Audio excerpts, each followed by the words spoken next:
Son portefeuille coche presque toutes les cases, mais une faille invisible pourrait bien tout remettre en question. Bonjour à tous, c'est Sébastien, conseiller en investissement financier et chef des opérations du logiciel Value Investing Screener, VIS pour les intimes.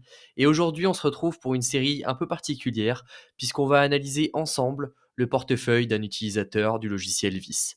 C'est un portefeuille, pour ne pas vous spoiler, inspiré d'un style Bridgewater, et je peux déjà vous dire qu'il y a du très bon, mais aussi une ou deux alertes que vous ne voulez surtout pas rater.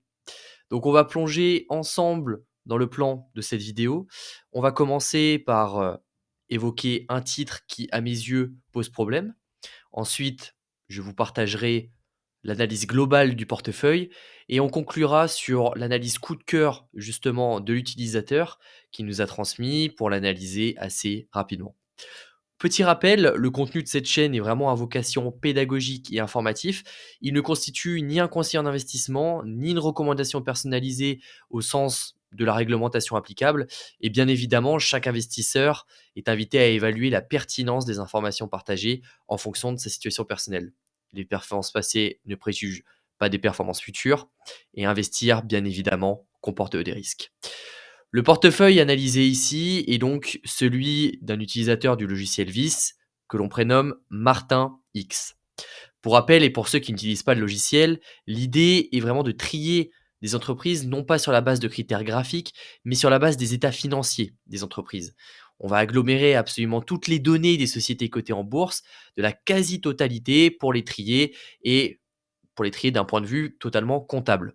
Notre objectif principal, c'est de rendre toutes ces connaissances qu'on a collectées le plus accessibles et au plus grand nombre et vous permettre de dénicher des pépites les plus sous-évaluées. Il y a bien évidemment des masterclass et des vidéos de formation très poussées, essentielles, parce que bien évidemment, sans les connaissances nécessaires, on ne peut pas utiliser ce genre d'outils. Et vous trouverez en description un code promotionnel surprise nommé Sébastien que je vous invite à aller voir.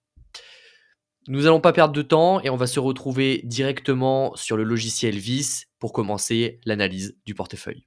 Et donc on se retrouve sur le profil de Martin, 45 ans, concessionnaire automobiliste. Merci Martin, Martin X, d'avoir partagé ton portefeuille avec nous. Alors, il a 3 enfants et il est marié. Un portefeuille avec une très belle somme, donc d'environ 35 000 euros investis, très bien, et un horizon d'investissement qui est, on peut le dire, long puisque c'est de minimum 10 ans. Très bien. L'objectif principal de son portefeuille, c'est générer des revenus passifs et toucher des dividendes. Donc j'imagine que c'est principalement grâce aux dividendes de ton portefeuille pour sa retraite. Ok, ça c'est une première chose. Deuxième chose, le profil de l'investisseur. C'est important toujours à prendre en compte puisque on ne tient pas assez compte des effets psychologiques que peut avoir l'investissement et pourtant c'est quelque chose qui est très important et d'ailleurs on le verra dans cette analyse qui peut peser son poids. Donc sa tolérance au risque, elle est modérée, donc c'est-à-dire qu'il accepte, donc attention, ce n'est pas élevé ni faible, il accepte, un certain niveau, une certaine volatilité pour un potentiel de croissance qui est plus élevé. Très bien. L'objectif principal, c'est un objectif evergreen alpha pur et ça, pour ceux qui ne sont pas, forcément à l'aise, avec ça, je vous étudie enfin, je vous expliquerai après, quel est un portefeuille evergreen alpha pur. Et pour son approche d'investissement, on voit qu'il est en stock picking, très bien, et il combine avec de l'ETF. Alors pourquoi pas, c'est un bon mélange, chacun fait comme il veut. Moi, à titre personnel, par exemple, je fais absolument que du stock picking. Et pour l'étude du portefeuille, donc est-ce qu'il y a un titre spécifique sur lequel il a des doutes? Medifast, oui, et c'est le titre que j'ai creusé. Les investissements à conserver, il veut qu'on conserve Atos. Bon, on regardera après si c'est pertinent ou pas. Et le point fort selon lui du portefeuille, il a une croissance exceptionnelle avec un bon potentiel de gain sur long terme. Très bien. Et bien, ce que je vous propose, c'est qu'on aille directement sur le logiciel VIS pour étudier donc le premier titre, le Medifast, et qui pour moi, je l'ai classé dans un titre qui dit Warning. En fait, pour analyser de manière rapide et simple, donc j'ai entré le titre dans le logiciel et Medifast, on va dire dans ce que ressortent les chiffres, c'est quand même assez inquiétant et je vais vous montrer pourquoi maintenant. Quand on regarde déjà, bon, son pôle de valorisation, il semble bon, l'entreprise semble légèrement, voilà, surévaluée sur certains pôles, mais c'est pas ça moi qui m'intéresse, c'est la croissance. Donc là, vous voyez, effectivement, tu as bien fait d'avoir un doute, sur les dernières années et on voit que particulièrement depuis 2022, il y a une forte baisse qui s'accentue dans le déclin. On a eu une forte montée après le Covid, stabilisation et là depuis 3 ans, c'est en forte baisse donc c'est assez inquiétant. Idem, bon, la marge brute qui reste pour l'instant toujours élevée, mais le plus révélateur, c'est que la marge d'exploitation et la marge de net sont en chute libre, ce qui peut poser problème, on est d'accord. Là, la part des CAPEX dans le résultat net explose en plus, là, elle est à 356 ce qui est énorme, pour les innovations. Ça montre plutôt une entreprise, moi je l'analyse comme une entreprise qui essaie de survivre dans un environnement qui est très concurrentiel. Pour au niveau de la rentabilité, la rentabilité sur les 12 derniers mois est très faible et en chute libre depuis 2022, même si ces fortes hausses depuis 5 ans maintiennent, la moyenne historique d'il y a 5 ans. Et là, au niveau de la dette, c'est ce qui, pour moi, est le plus inquiétant, tout simplement, puisque le DTI est supérieur. Pour le rappel, le DTI, c'est le nombre d'années de résultats nets qu'il faudrait à l'entreprise pour rembourser toutes ses dettes. Généralement, on cherche un DTI inférieur à 4. Là, il est à 7,65. Les charges d'intérêt représentent quasiment la moitié de son résultat d'exploitation, donc ce qui est quand même énorme. Et bon, on voit plusieurs autres problèmes, que ce soit bon, la dette à long terme qui n'est pas très élevée. Ça peut être un point positif quand même dans le cas de Medifast. Et alors pour vous étudier, pour vous expliquer un peu plus donc ce qui s'est passé avec Medifast, pour cela, il faut, qu'on aille creuser un peu sur internet et dans le business et c'est ce qu'on va voir, juste après. On se retrouve donc sur le site internet de Medifast puisque c'est important à prendre en compte et surtout à bien comprendre un business. Et donc déjà Medifast, qu'est-ce que c'est? C'est un acteur majeur justement dans le domaine de la gestion du poids. Elle vend ses produits et programmes via une marque qui est appelée Optavia. Donc, son business, il repose sur 3 piliers. Donc, les produits alimentaires qui sont des substituts de repas. Donc, un programme de coaching personnalisé, c'est-à-dire qu'en fait, les clients vont suivre un parcours avec des coachs Optavia, souvent d'anciens clients eux-mêmes. Et l'idée, en fait, est de changer les habitudes de vie, la nutrition, le sport, le développement personnel, etc. Et troisième, une stratégie de vente directe via ces coachs. Donc, c'est-à-dire, en fait, ce sont des coachs indépendants. Donc, les coachs, vous l'aurez compris, c'est quand même la base du business, sont indépendants et rémunérés à la commission. Et ils forment, en fait, tous ensemble un réseau très rentable et peu coûteux pour l'entreprise en théorie. Donc, ce modèle, d'ailleurs, il a permis à Medifast de booster sa rentabilité pendant plusieurs années, hein, parce que on l'a vu jusque dans les années 2022, comme on vient juste de le voir. Mais en fait, après des années de forte croissance à plusieurs chiffres, Medifast, elle a connu une baisse significative de ses revenus. Donc depuis ce deuxième trimestre 2022, et ça se ressent donc dans les chiffres, c'est ce que nous avons vu juste ici. Quand on regarde sur la partie croissance, donc on le voit, la chute s'accentue à partir de 2022. Qu'est-ce qui s'est passé à ce moment-là? Déjà, l'inflation, la réouverture des restaurants et la reprise des voyages après les confinements, ainsi que l'essor de plusieurs médicaments comme le GLP-1. Si vous voulez des informations, je vous invite à aller faire des recherches sur internet, contre l'obésité et en fait ont entraîné une diminution de la demande justement pour des solutions diététiques de perte de poids. Parallèlement, ce qui s'est passé également, c'est que le réseau de coach Optavia, crucial justement pour les revenus de Medifast, il a été gravement affecté. Il est passé de 68 000 coachs au deuxième trimestre de 2022 à seulement 37 000 coachs à fin 2024. Et en fait, l'arrivée des médicaments donc amaigrissants, donc GLP-1, a eu l'impact le plus fort en fait sur ce marché-là. En fait, c'est un médicament pour vous le faire simple. Donc ce médicament ici, ce médicament-là, il a été introduit par des acteurs pharmaceutiques majeurs comme Novo, Nordic et Eli Lilly. Et en fait, les GLP-1, ce sont des médicaments justement pour perdre du poids. Et c'est des médicaments assez puissants. Et en fait, à la base, c'était pour le diabète, mais on s'est rendu compte qu'ils coupaient l'appétit et qui aidaient beaucoup à perdre des kilos.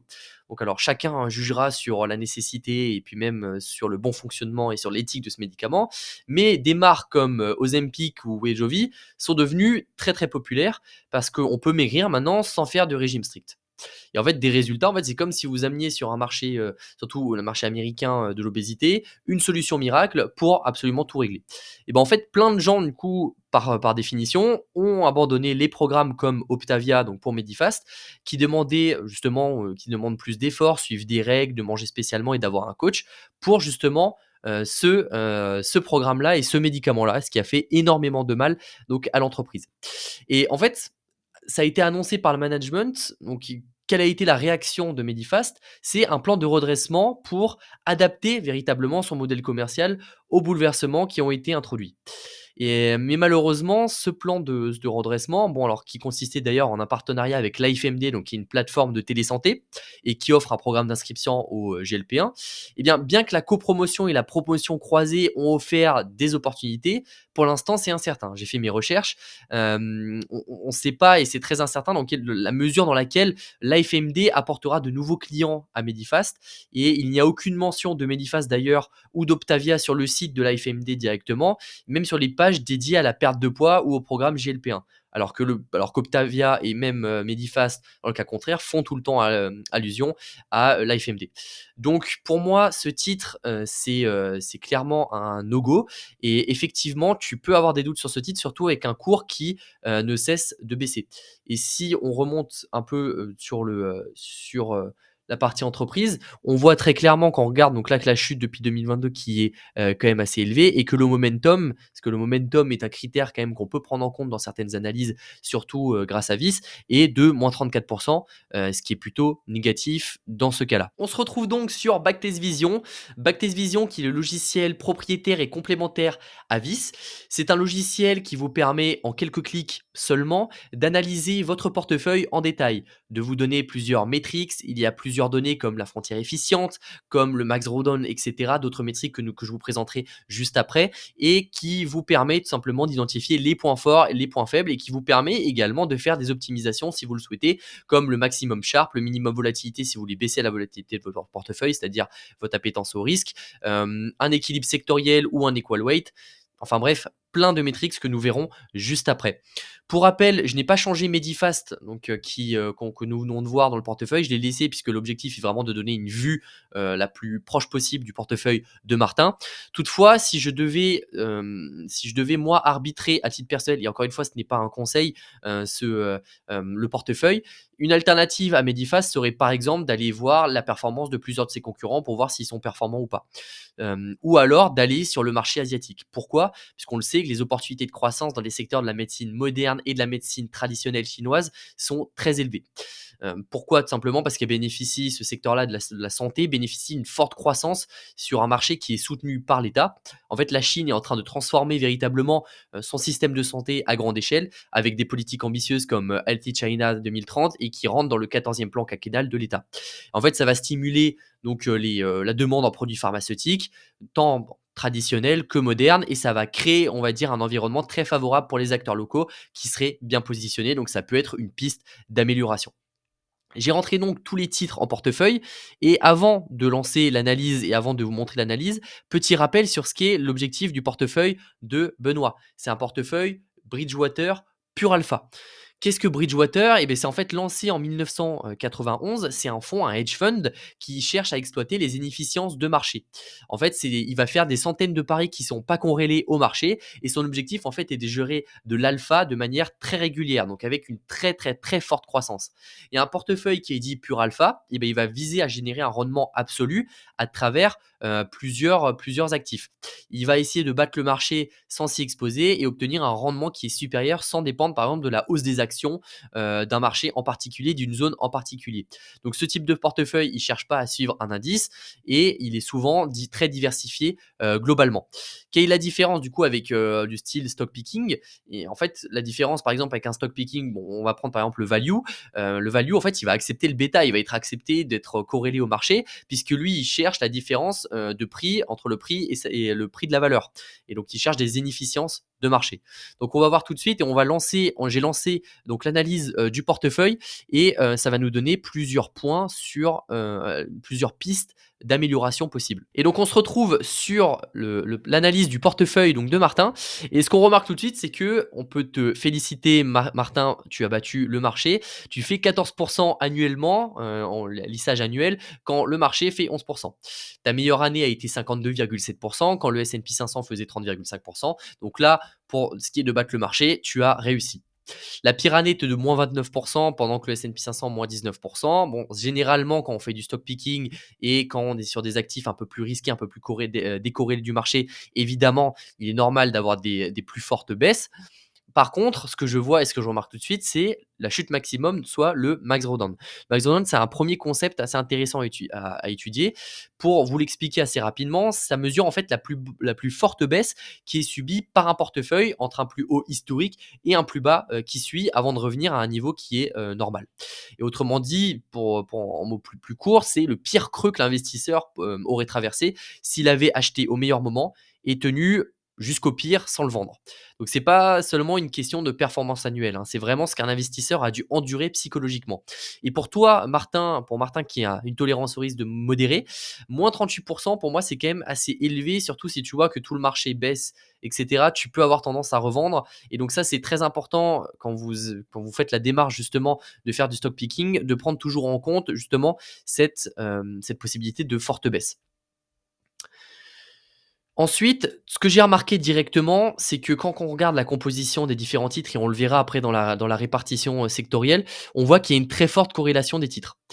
La corrélation dans un portefeuille d'investissement et je l'ai sortie, elle est très proche, de 1 en l'occurrence, c'est justement le niveau enfin il mesure le degré auquel les rendements de 2 actifs se déplacent ensemble sur une période donnée.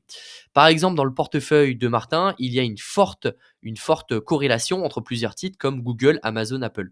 En fait, ces entreprises, elles opèrent tout simplement dans le secteur qui est technologique et peuvent présenter une corrélation dans leur rendement en raison de facteurs communs qui affectent le secteur, tels que par exemple les changements dans la réglementation technologique, les tendances de consommation ou les conditions macroéconomiques. Si par exemple Google annonce des résultats financiers supérieurs aux attentes, ça pourrait entraîner une perception qui est beaucoup plus positive du secteur technologique dans son ensemble et qui pourrait pousser la performance des actions comme Amazon, Apple, etc. Donc vous le voyez ici, hein, il y a énormément de titres qui peuvent être corrélés. Amazon, Apple, Alphabet, etc. Donc c'est-à-dire en fait si les bonnes performances de ces titres ont été poussées à la hausse et le rendement global du portefeuille ont été très bons, et bah c'est très bien. Mais pour moi, il serait justement judicieux de mieux diversifier et de faire baisser cette corrélation, soit en enlevant des titres, soit en notant un peu plus de diversité au niveau des secteurs. On va ensuite s'attarder sur les scores du portefeuille. C'est une autre métrique que vous pouvez voir grâce justement à Vis. Et là, on voit que le point croissance, parce que tu nous as dit, on se souvient que Martin avait répondu que c'était la croissance le point fort du portefeuille. Alors déjà, on peut dire que tu as un très bon portefeuille et tu as de très bons scores. Sauf que le score est de 3,5 et il pourrait être à 5 au niveau de la croissance. Ce point croissance, il pourrait être amélioré, tout comme ton point valorisation qui est quand même de 1,56. Mais ça, c'est plus, j'ai ma petite idée pourquoi, on verra juste après. En fait, l'appréciation du capital sur un horizon de long terme plus élevé pourrait être en fait tout simplement amélioré. Et comment on pourrait faire, c'est par exemple en incorporant un peu plus d'actions du style value, c'est-à-dire sous-évalué par le marché. Surtout si tu cherches justement à battre le marché sur un horizon long terme. Et ça pourrait booster ce point de valorisation. Et ce point valorisation, on pourrait augmenter également la diversité des actifs. Puisque pour moi, le point croissance, il va augmenter si tu as des actifs beaucoup plus diversifiés sur plusieurs marchés prometteurs. Ça, c'est une première chose et surtout quand on veut faire du pur alpha, c'est pas forcément la meilleure stratégie de partir sur des entreprises où leur valeur de marché est déjà reconnue par le marché, avec un potentiel de croissance qui est moindre. Deuxième chose qu'on va étudier ici, c'est la notion de frontière efficiente. Et pour le faire courte, en fait, la frontière efficiente, c'est un concept clé en finance moderne et c'est très important à comprendre. C'est issu de la théorie moderne du portefeuille qui a été développée par, entre autres, Markowitz dans les années 1950. Et cette théorie suggère qu'il est possible, en fait, de construire un portefeuille optimal qui offre justement un meilleur rendement pour un niveau de risque donné. Et en fait, la frontière efficiente, c'est tout simplement tous ces petits points, donc la représentation graphique des portefeuilles optimaux. Donc là, pour chaque niveau de performance, donc là, vous avez la volatilité sur cet axe-là et le rendement. Pour chaque niveau de risque, 50%, je peux avoir, par exemple, tant et tant de rendement. Et en fait, voilà, donc toute cette ligne-là sont les portefeuilles optimaux au sens de Markowitz. Et là, vous avez la représentation de la frontière. Quand on étudie ton portefeuille, on voit qu'il y a un rendement de 11,58% pour une volatilité de 19,84. Donc un risque quand même qui est assez élevé, une volatilité qui est quand même élevée pour le rendement en termes Markowitz. Et bien que ces chiffres soient bons, le fait que le portefeuille ne se trouve pas justement sur cette frontière efficiente, ça indique qu'il est possible d'obtenir donc soit un meilleur rendement, donc un rendement plus élevé pour le même niveau de risque, soit un niveau de risque plus faible pour le même rendement. Et donc en fait, il pourrait y avoir, il pourrait être encore optimisé. Le but est vraiment de pousser ce point jusqu'à la frontière efficiente et c'est possible grâce à plusieurs optimisations comme par exemple le maximum Sharp et on pourra faire un test juste après. Ensuite, on va passer sur l'étude des secteurs. Déjà, un bon point et ce qu'on peut dire, c'est que tu as une très bonne diversification sectorielle. Ça, tu as beaucoup de secteurs différents. Donc là, j'en compte au moins un, 2, 3, 4, 5, 6, 7, plus des ETF, ce qui est excellent et qui te permet, parce qu'un portefeuille bien diversifié, c'est très important justement pour avoir une performance rentable sur le long terme. Par contre, on voit qu'il y a 2 secteurs, celui de la technologie et celui du consumer cyclical, donc des consommations cycliques qui, en fait, on va dire, prennent la plus grosse proportion, quasiment à eux 2, 50 de ton portefeuille. Et il faut faire attention, parce que les entreprises de consommation cyclique, elles vont produire des biens et des services dont la demande est fortement liée en fait au cycle économique. Et donc ça inclut l'automobile, le loisir, le commerce de détail, etc., etc. Et la performance de ces entreprises, ce qu'il faut comprendre, c'est qu'elle est généralement meilleure pendant les périodes de croissance, donc quand tout va bien, où les consommateurs disposent justement de plein de revenus disponibles, beaucoup d'épargne, etc. Mais en période de récession ou de plus grande crise, ces secteurs peuvent être très durement touchés, ce qui rend le portefeuille beaucoup plus sensible au cycle économique. Donc attention, surtout dans un contexte actuel en 2025 où c'est encore plus volatile, attention puisque ça pourrait expliquer certaines baisses de ton portefeuille. Idem pour les valeurs technologiques, j'ai le même constat. Donc les valeurs technologiques, pour rappel, elles comprennent bon, des entreprises dans le secteur de la technologie par définition, mais tu as énormément de choses comme les logiciels, le matériel informatique, l'électronique, l'internet, les semi-conducteurs, etc., etc. Et cetera. Et ce secteur, en fait, il est caractérisé par une croissance qui est très rapide, donc qui est très bonne, mais justement une innovation constante et une volatilité très très élevée. Et en fait, pendant une période de correction des marchés, on n'est pas à l'abri en fait d'une grosse baisse justement de ce secteur-là. On l'a vu d'ailleurs il y a quelques temps quand Donald Trump avait annoncé le tarif douanier, les secteurs technologiques ont été les plus durement touchés et c'est celles qui sont très durement touchées depuis le début d'année. Et pourquoi ceci? Mais en fait, c'est qu'on voit en fait un phénomène sur les marchés, c'est qu'actuellement la technologie est tellement en vogue que les ratios de valorisation, donc les PER, price justement ce marché beaucoup plus élevé qu'il ne l'est vraiment. Et donc, d'ailleurs, c'est assez inquiétant puisqu'on sait que dans le S&P 500, la plupart des valeurs sont technologiques et que certaines valeurs tirent, on va dire, la performance. Il pourrait y avoir une correction de marché et avoir un repricing justement de ces titres-là pour justement revenir à un niveau qui est beaucoup plus normal et ça pourrait affecter beaucoup, beaucoup de valeurs. Ce qui pourrait être intéressant justement pour faire baisser la volatilité potentiellement du portefeuille et offrir une meilleure diversification, c'est, de rajouter un secteur que tu as déjà, tu vois? Mais d'augmenter la proportion des basic materials pour justement atténuer cette volatilité. En fait, les entreprises qui sont justement impliquées dans la découverte, développement et traitement des matières premières, donc le basic materials, comme les métaux ou les produits chimiques, en fait, ces métaux de base sont généralement beaucoup moins sensibles au cycle économique que les secteurs cycliques et peuvent offrir justement une bonne arme de diversification et une stabilité accrue pour ton portefeuille. Après, si vous avez d'autres exemples ou d'autres idées, n'hésitez pas à le mettre en commentaire. Je serai heureux d'en débattre avec vous. Au niveau maintenant de la répartition des classes d'actifs, on le voit, là tu as une très très forte proportion en large cap. Donc 70% de large cap, donc ce portefeuille, il a beaucoup de performances, donc par définition avec large cap pendant les périodes de croissance. Mais ça offre un peu moins d'opportunités de croissance sur le très long terme. Et c'est ce qu'on a vu également au niveau de la valorisation. Ton point de valorisation pourrait être amélioré. Et donc comment on pourrait faire ça? On pourrait par exemple ajouter quelques petites small cap exotiques que tu aurais dénichées grâce au logiciel VIS. Également au niveau de l'exposition géographique, on voit que l'Amérique du Nord, donc là tu es, littéralement à 73, donc 70 d'ailleurs pour les États-Unis, exposé au marché américain. Et la surexposition au marché américain, bon certes a boosté ton portefeuille sur un horizon de court terme, parce qu'on l'a vu, tu as quand même connu de très belles années et 14 par an, sur 4 ans, c'est excellent. Mais la diversification, elle pourrait être meilleure. Surtout si on veut s'exposer à des entreprises à plus fort potentiel et à plus gros dividendes. Mais par exemple, les entreprises asiatiques seraient pertinentes, d'autant plus que la plupart d'entre elles bénéficient et peuvent faire bénéficier d'une énorme économie d'impôts. Et en fait, ça va augmenter les rendements et ça va augmenter également les dividendes versés. D'autant plus, mais attention encore une fois, ça c'est une vue personnelle, que je vois le marché chinois et le marché asiatique en général augmenter de plus en plus avec des ratios valorisation qui sont beaucoup plus intéressants que les marchés d'Amérique du Nord par exemple, qui sont pour le moment assez chers. Le dernier point sur lequel je voulais quand même attirer, votre attention, c'était sur, la partie des dividendes. On voit que ton pôle dividende est à 2,6 et donc ça, c'est une dernière chose qui pourrait être améliorée dans le portefeuille, sachant que ton objectif principal est de vivre de ces dividendes, surtout pour ta retraite, d'avoir un revenu passif. Tu pourrais, par exemple, en filtrant sur Vice, aller trouver des entreprises à fort dividende pour augmenter ce pôle-là. Et je vous propose maintenant de regarder le dernier graphique avant de passer à l'analyse du titre coup de cœur, qui est le graphique du couple rendement-risque. C'est un graphique intéressant puisqu'il prend le même principe de la frontière efficiente, mais pour chaque titre. C'est-à-dire qu'en fait, il va vous donner pour chaque niveau de volatilité, donc de risque, le rendement du titre. Bon, bien évidemment, nous, ce qu'on cherche, c'est être le plus élevé et le plus proche de zéro, puisque c'est un rendement le plus élevé en haut et une volatilité le plus faible, et on ne veut absolument pas être en bas à droite. Ce qu'on remarque, c'est que le portefeuille, on va dire le titre qui a la plus mauvaise rentabilité et qui quand même fait partie de ceux qui ont la volatilité la plus élevée, c'est Medifast, avec moins 55% de rendement quand même sur 4 ans et une volatilité beaucoup plus élevée. Donc tu en feras ce que tu veux, mais ça te montre qu'effectivement c'est bien un red flag. Je vous propose maintenant de nous retrouver sur le titre coup de cœur donc de Martin qui était Atos SE.